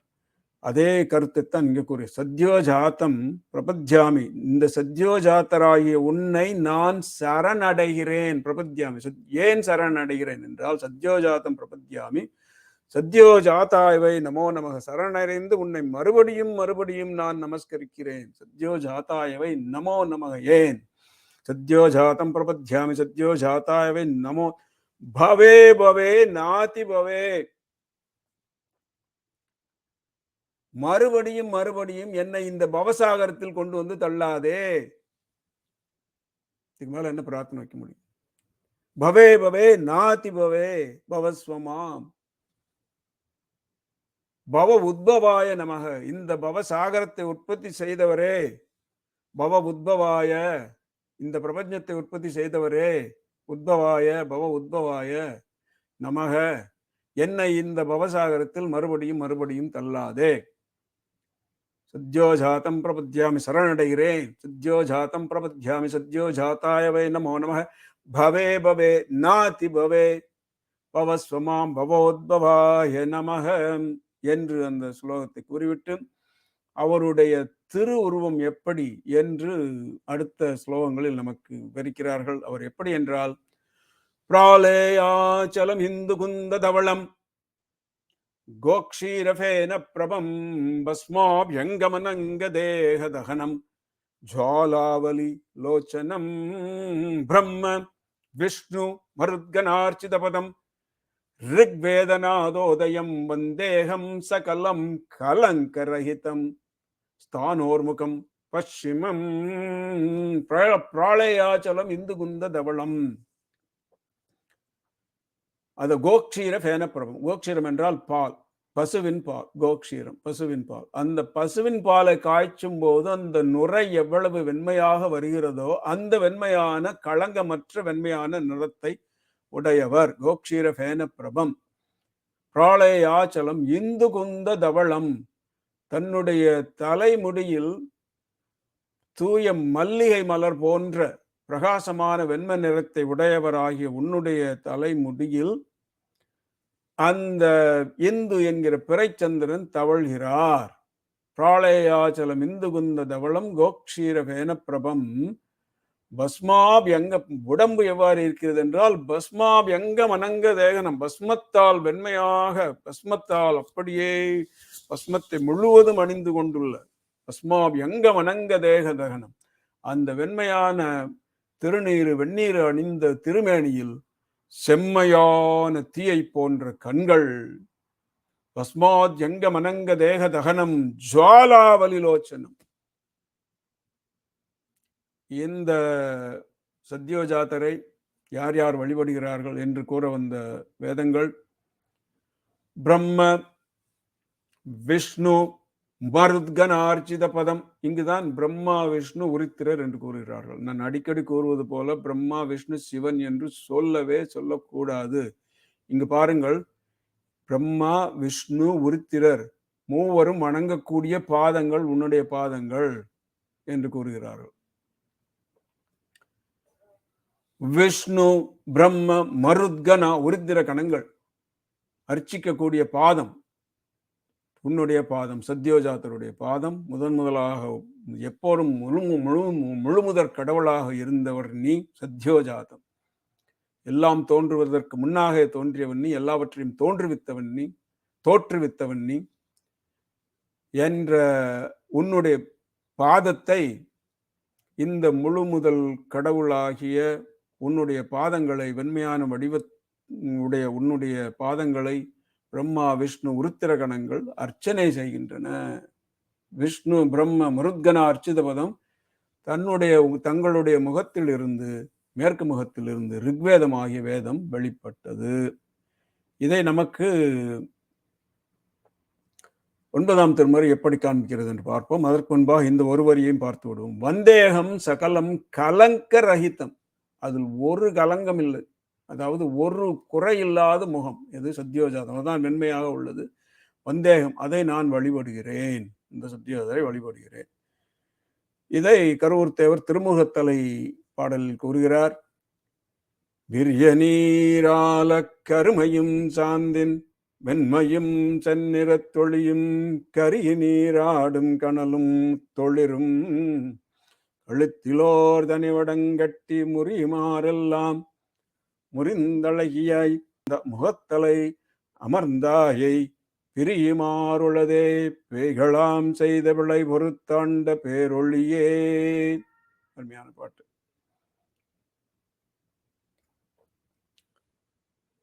மறுபடியும் கங்கை கொண்ட சோழேஸ்வரம். ஐயப்பொட்டிட அழகு வாழ்நுதலும், அழகு வாழ்நுதலும், வாழை போன்ற புருவங்கள், அழகிய வெளியும் வெண்ணீரும் சைவம் விட்டிட்ட சடைகளும் சடைமேல் தரங்கமும். இதே அவர் கருத்தை, எந்த வேதங்கள் கூறிய கருத்தை, சடைகளும் சடைமேல் தரங்கமும், கங்கையும் சதங்கையும் சிலம்பும் மொய்களெந்துக்கும் கண்ட எந்துக்கும் கண்டனின் தொண்டர் முகமலர்ந்தீர்க நீரரும்ப கைகள் மொட்டிக்கும் என்களோ கங்கை கொண்ட சோழேஸ்வரத்தானே. இங்க கங்கை கொண்ட சோழேஸ்வரம் போய் அவர் முன்னாடி போய் நின்னீங்கன்னா ஆட்டோமேட்டிக்கா உங்க கை மேல வரும். அந்தி போல் உருவம் அந்தியிற் பிறை சேரழகிய சடையும் வெந்நீரும் பஸ்மாம் எங்க மனங்க தேகதகனம். அந்தி போல் உருவம் அந்தியிற் பிறை சேரழகிய சடையும் வெந்நீரும் சிந்தையால் நினையச் சிந்தையும் காணேன் செய்வதன் தெளிபுணல் அலங்கள் வெந்தியவாகுளும் கொண்டை புண்டரீகம் கிழிக்கும் தன்பனை செய்கையில் கோட்டூர் வந்த நாள் மணியும் பலத்துள் நின்றாடும் மைந்தனே அறியும் என் மனமே. திருக்கீழ்கோட்டூர் மணியம்பலம். திருக்கலந்தை ஆதிச்சரம். சந்தன களபம் துதைந்த நன்மேனித்தவள வெண்பொடி பஸ்மாபியங்க மனங்க தேகதகனம் வெண்பொடி முழுதாடும் செந்தழல் உருவில் பஸ்மாபியங்க மனங்க தேகதனம் ஜுவாலாவலி லோச்சனம். செந்தழல் உருவில் பொழிந்து நோக்குடைய திருநுதல் அவர்க்கிடம் போலும் இந்தன விளங்கள் எரிபுணந்தீப்பட்டு எரிவதொத்து எழுநிலை மாடம் அந்தனர் அழலோம்பு அலைபுணர் கலந்தை அணிதிகள் ஆதித்தேச்சரமே. சேந்தனார் திருவிடைக்களி. கொழுந்திரல் வாயார் தாய்மொழியாகத்து மொழி அமரர் கோமகனை செழுந்திரல் சோதி செப்புரை சேந்தன் வாய்ந்த சொல் இவையே சுவாமியையே செழுந்திடம் பொழில் சொல் திருவிடைக்களியில் திருக்குறா நிழற்கீழ் நின்ற எழுங்கதிர் ஒளியை ஏத்துவார் கேட்பார் இடங்கெடும் மாலுலா மனமே என்று நாம் அந்த மேற்கு திருமுகத்தை சிந்தித்துவிட்டு இப்பொழுது வடக்கு திருமுகமாகிய வாமதேவரை சிந்திப்போம். வாமதேவாய நமோ, ஜேஷ்டாய நம, ஸ்ரேஷ்டாய நமோ, ருத்ராய நம, காலாய நம, கலவிகரணாய நமோ, பலவிகரணாய நமோ, பலாய நமோ, பலப்பிரமதனாய நம, சர்வபூததமனாய நமோ, மனோன்மனாய நமக.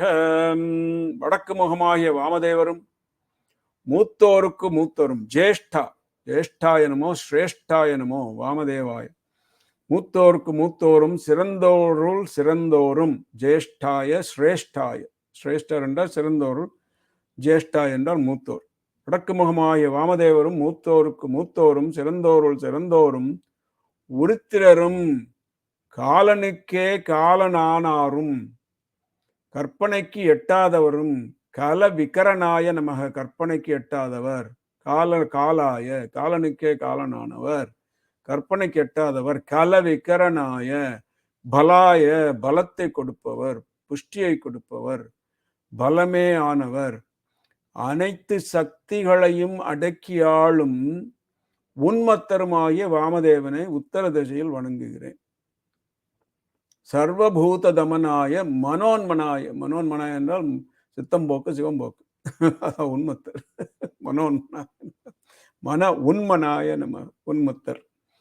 பகோத்பவாய நம, பலப்பிரமதனாய என்று அவரை வணங்கிவிட்டு அவருடைய வடிவத்தை சித்தரிக்கிறார்கள். அருமையான ஒரு மிக அழகான ஒரு சித்தரிப்பு இங்கே.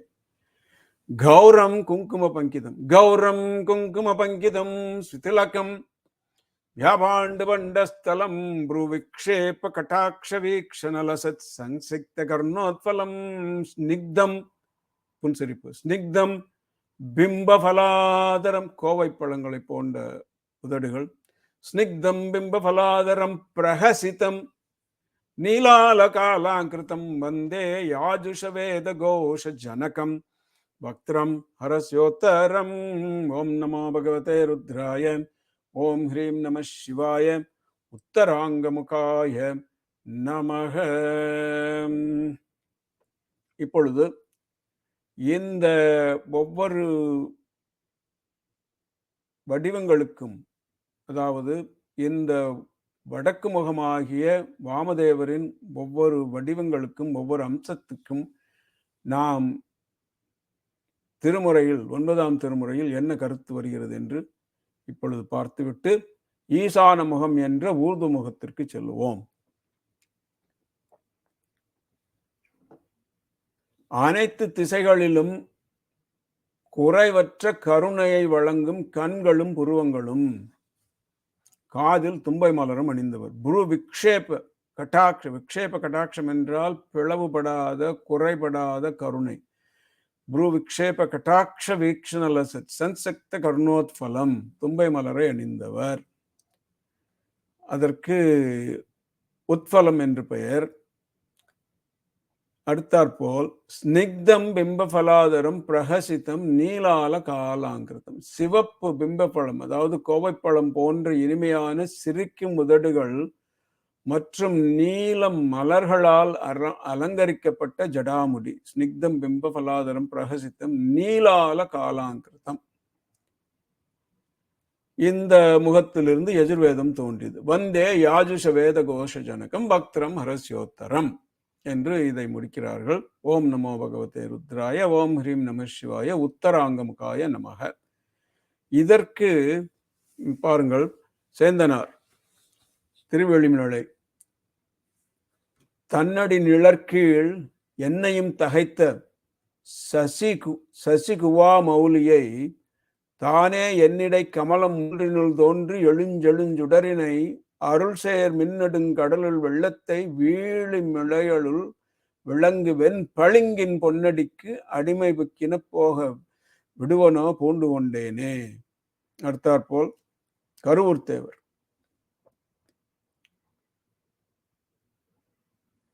கருவூர் தேவர்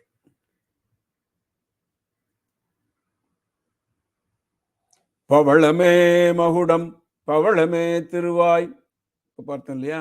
சன்சிக்த கர்ணோத்பலம் ஸ்னிக்தம் பிம்பபலாதரம், பவளமே திருவாய், பவளமே திரு உடம்பு, பவளமே மகுடம் பவளமே திருவாய், பவளமே திரு உடம்பு, அதனில் தவளமே களபம், தவளமே பொறிநூல், தவளமே முறுவல், சன்சிக்த கர்ணோத்பலம் ஆடரவும் துவளுமே கலையும் துயிலுமே ஒருபால், துடி இட மருங்கு ஒருத்தி அவளுமே ஆகில் அவரிடம் கலந்த அணிதிகள் ஆதித்தேச்சரமே. நீலமே கண்டம், மறுபடியும் பவளமே திருவாய், நித்திலம் கிரை திலங்கினவே போலுமே முறுவல் நிறைய ஆனந்தம், மறுபடியும் புன்சிரிப்பு, சன்சிக்த கர்ணம் பொழியுமே திருமுகம் ஒருவர் கோலமே அச்சோ அழகிதே என்று குளைவரே கண்டர், குளைவரே கண்டவர் உண்டது ஆலமே ஆகில் அவரிடம் கலந்த அணிதிகள் ஆதித்தேச்சரமே.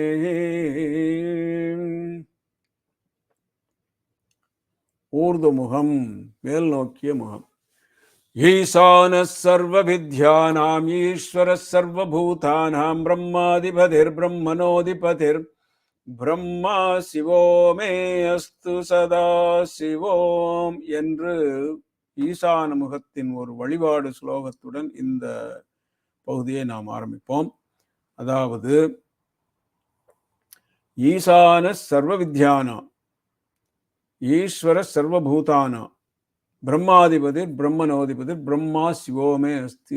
அறிவிற்கு அறிவான தலைவனும் அறிவிற்கு ஈசான சர்வ வித்யானாம் எல்லா வித்தைகளுக்கும் வித்தையானவன் எல்லா வித்தைகளுக்கும் இருப்பிடவானவன் ஈசான சர்வ வித்யானாம் அனைத்து வித்தைகளுக்கும் தலைவனும் ஈஸ்வர சர்வபூதானாம் அனைத்து உயிர்களின் பதியும் சர்வபூதானாம் ஈஸ்வரக அனைத்து உயிர்களின் சர்வபூதான் அனைத்து படைப்புகளின் தலைவனாகவும் சர்வபூதானாம் ஈஸ்வர சர்வபூதானாம் பிரம்மாதிபதி பிரம்மனோதிபதி பிரம்மா சிவோமே அஸ்து. எப்பொழுதும் மங்களமும் ஞானத்தையும் அருளும் அந்த பரபிரம்மமாகிய அருவமான ஐந்தாவது முகம் அவர் எப்படி வடிவம் என்றால் ஓங்கார வடிவினர் பிரணவ வடிவினர் ஆகிய ஈசான சர்வ வித்யானாம் ஈஸ்வர சர்வபூதானாம் பிரம்மாதிபதி பிரம்மனோதிபதி பிரம்மா சிவோமே அஸ்து சதா சிவோ ஓம்.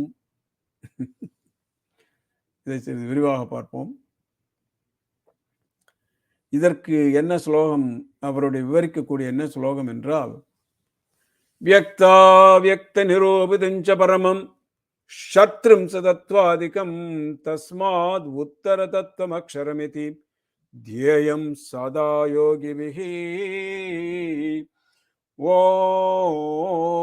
ஓங்காராதி சமஸ்த மந்திர ஜனகம் சூக்ஷ்மாதி சூக்ஷ்மம் பரம் வந்தே பஞ்சமமீஸ்வரஸ்ய வதனம் கவ்யாபி தேஜோமயம்.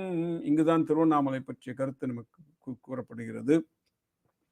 வியக்தா வியக்த நிரூபித்திஞ்ச பரமம் அவ்வியக்தமாக இருந்து வெளிப்படாத ஒரு உண்மையாக இருந்து ஒன்றும் ஒரு உருவமற்ற ஒரு அருவமாக இருந்து அவ்வியக்தமாக இருந்து வியக்தமான அதாவது வெளிப்பட்ட இந்த பிரபஞ்சமாக வெளிப்பட்ட இந்த மேல் நோக்கிய முகம் ஈசான முகம். அதாவது அந்த முகமே அந்த ஈசானரே அருவமாக ஒரு உருவமற்றவராக உள்ளவர்.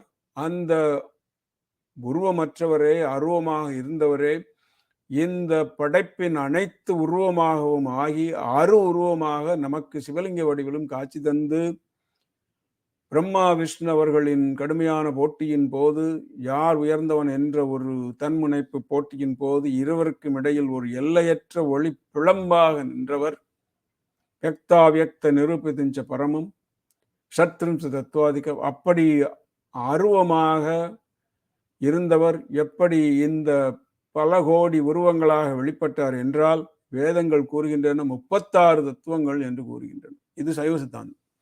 அதனால வேதத்துல சைவ சித்தாந்தம் சொல்லப்படலைன்னு நம்ம சொல்லக்கூடாது, சொல்லியிருக்காங்க. அது ஏன் அவங்க விவரமா சொல்லலைன்னாக்க அது கொஞ்சம் இது தமிழ்நாட்டுக்காரங்களுக்கு தான் புரியும், மற்றவங்களுக்கு புரியாதுன்னு விட்டுட்டாங்க.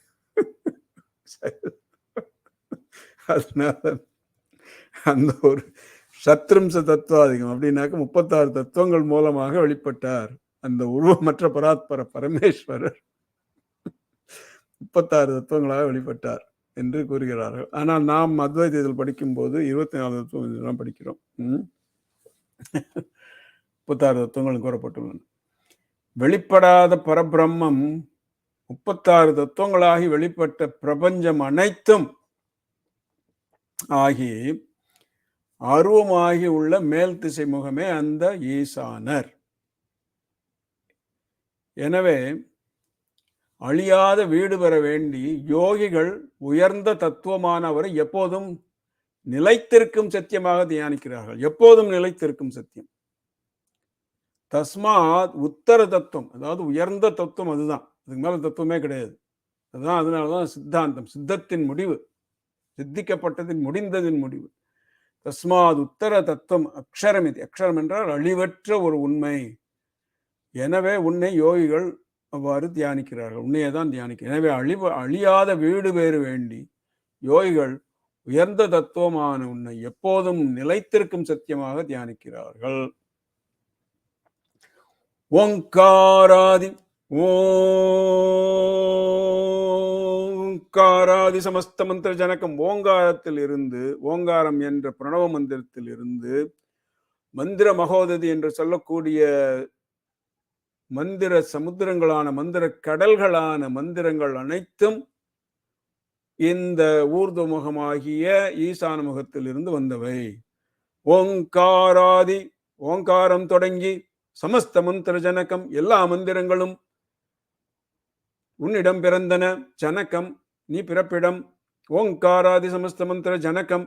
இப்படி நீ இருந்தாலும் நீ எப்படிப்பட்டவன்? சூக்ஷ்ம அதி சூக்ஷ்ம சூக்ஷ்மத்தின் சூட்சமாக உள்ளவன். அப்புறம் என்ன?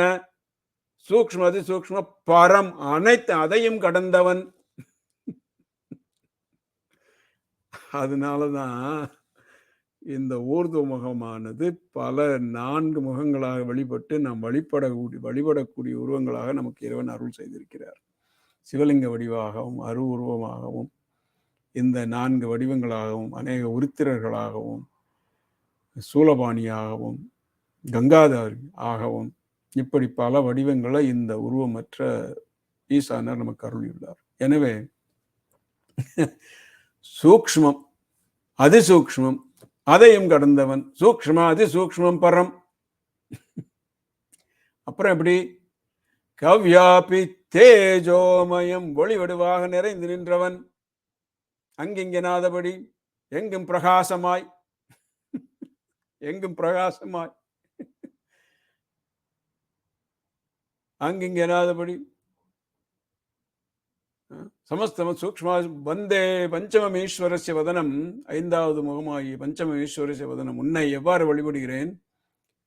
கவ்யாபி தேஜோமயம் அங்கிங்கனாதபடி எங்கும் பிரகாசமாய். கவ்யாபி என்றால் எங்கும் படர்ந்துள்ள ஒளி, எல்லையற்ற ஒளிமயமானவன்.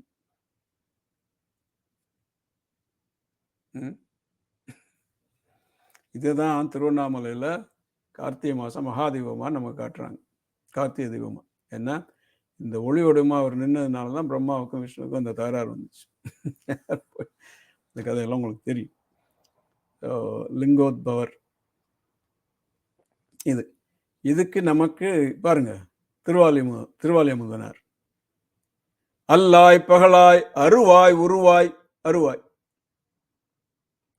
அவ்யக்த, உருவாய் வியக்த, வியக்தா வியக்த நிரூபிதஞ்ச பரமம். ஆறாமுதமுமாய் கல்லால் நிழலாய் கையிலை மலையாய் கான் அருள் என்று 1000 பேர் பதஞ்சலிகள் பரவ வெளிப்பட்டு 1000 பேர் பதஞ்சலிகள் பரவ வெளிப்பட்டு செவ்வாய் மதில் தில்லைக்கு அருளி தேவன் ஆடுமே. நான் கருணை காண்பதியான் என்று கோல் கதிர்மாமணியை கணலை ஆண் பெண் அரு உருவென்று அரிதற்கு அரிதாயவனை. அரு உரு என்று அரிதற்கு அரிதாயவனை. சேன்பனை மாளிகை சூழ் தில்லை மாநகர் சிற்றம்பலம் மாண்புடை மானடஞ்சை மறையோர் மலர் பாதங்களே. திருவாலிமுதனார். ஒளிவளர் விளக்கே திருமாளிகை தேவர். சூக்ஷ்மாதி சூக்ஷ்மம் பரம் உணர்வு சூழ் கடந்ததோர் உணர்வே. சூக்ஷ்மாதி சூக்ஷ்மம் பரம் தெளிவளர் வழிங்கின் திரள் மணிக்குன்றே.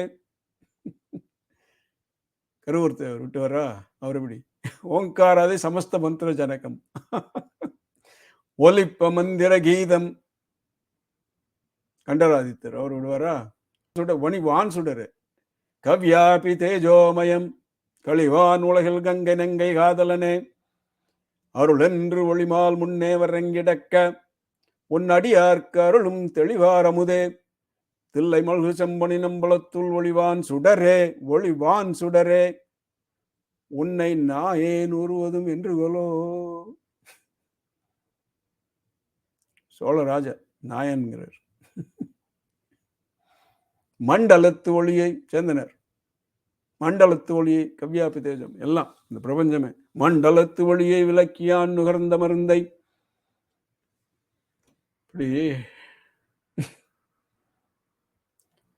கொண்டலங்கண்டத்தின் குருமணியை குறுக வல்லினை குறுகாவே எல்லாம் போயிடும்.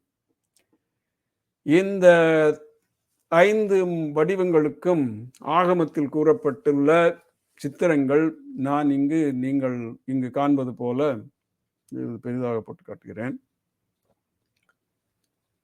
இது ஆகம புத்தகங்களில் நமக்கு கிடைக்கின்றன. என்ன கிடைக்கின்றன என்றால், இந்த வரைபடமாக உள்ளது தத்புருஷ மூர்த்தி. இந்த வரைபடத்தை தத்புருஷ மூர்த்தியாக நாம் கல்லில் சிலை வடிவமாக செய்து திருமூலர் ஆசிரமத்தில் தியான மண்டபத்தில் வைத்துள்ளோம். இந்த வடிவங்களை வீடியோவாக எடுத்து எனக்கு அனுப்பிய லாவண்யா அவர்களுக்கு நன்றி கூற கடமைப்பட்டுள்ளேன். அதை ஸ்டில்லாக நான் மாற்றி இங்கு உங்களுக்கு இந்த விவரம் கூறுவதற்காக அளித்துள்ளேன். அதாவது நீங்கள் இது ஆகமத்தில் உள்ள வடிவம் தத்புருஷ மூர்த்தி. இது தத்புருஷர் முதல் கிழக்கை நோக்கி உள்ளவர், கையில் கோடாரி. அதே மாதிரி இங்கே பார்த்தீங்கன்னா மழு அது, அப்புறம் இந்த பக்கம் ஏடு அது, அப்புறம் அபயம் இது, அந்த அபயஹஸ்தம், இந்த மாதிரி இந்த ஹஸ்தம் அப்படியே நாங்கள் செஞ்சோம். அது மாதிரி சிற்பியை சொல்லி சொல்லி இந்த படத்தை கொடுத்து ஒவ்வொரு இதையும் அதை கண்காணித்து சரியாக செய்கிறார் என்று பார்த்து, ஒரு சிலை சரியாக வரவில்லை, அதை திருப்பி அனுப்பிவிட்டு இப்படி கண்காணித்து செய்யப்பட்ட மூர்த்தங்கள். இது இவர் அகோரமூர்த்தி, தெற்கே உள்ளவர், 6 கைகள், திரிசூலம்.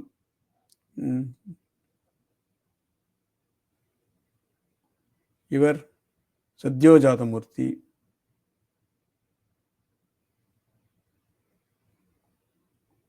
அடுத்தாற்போல் வாமதேவமூர்த்தி, கையில் ஜபவடம், ஜபமாலை.